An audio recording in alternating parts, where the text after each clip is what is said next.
ఎప్పుడూ కోరికలు మాత్రం వెంబడిస్తూనే ఉన్నాయి. అలాగా ఏదో కోరిక, దిక్కుమాలిన కోరికలు.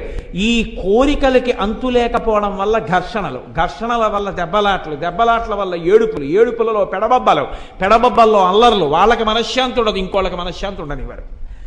ఇంకా ఏదో కోడల మీద ఏడుపు, ఇంకా ఏదో భర్త మీద ఏడుపు, ఇంకా కొడుకుల మీద ఏడుపు. నాకు ఆశ్చర్యంగా ఉంటుంది లోకాన్ని చూస్తుంటే. కొడుకు అంటే ఇష్టం, కోడలంటే ఇష్టం లేదు. ఆ కొడుకు ఎలా సంతోషంగా ఉంటాడు నాకు చెప్పండి.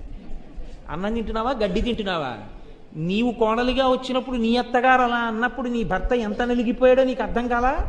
నీ కోడల్ని ప్రేమగా చూసి, నీ కోడలతో నువ్వు సఖ్యంగా ఉండి, నీ కొడుకుతో కోడలు చక్కగా ఉంటుందిరా, నేను సంతోషంగా ఉంటున్నానంటే వాళ్ళిద్దరు సంతోషంగా ఉంటారు.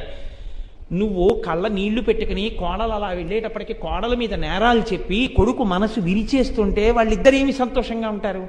కొడుకు చూసి చూడక, మాట్లాడక విసుక్కుంటుంటే నేనేదో సాధించానని నీకు సంతోషమా? ఇదా ఈ జీవిత చరమాంకంలో నువ్వు సాధించే విజయం? అందుక నీ తుచ్చమైన సంస్కృతి, అందుక నువ్వు బతికున్నది ఇంకాను. ఎంత మర్యాదతో బతకాలి ఒక వయస్సు వచ్చిన తర్వాత. ఇంకా నీకు దేని మీద ఆపేక్ష? ఈశ్వరుడి పాదముల దగ్గర ఎందుకు పెట్టవు మనస్సు అంటే కోరికలు మీద పడుతూనే ఉన్నాయి.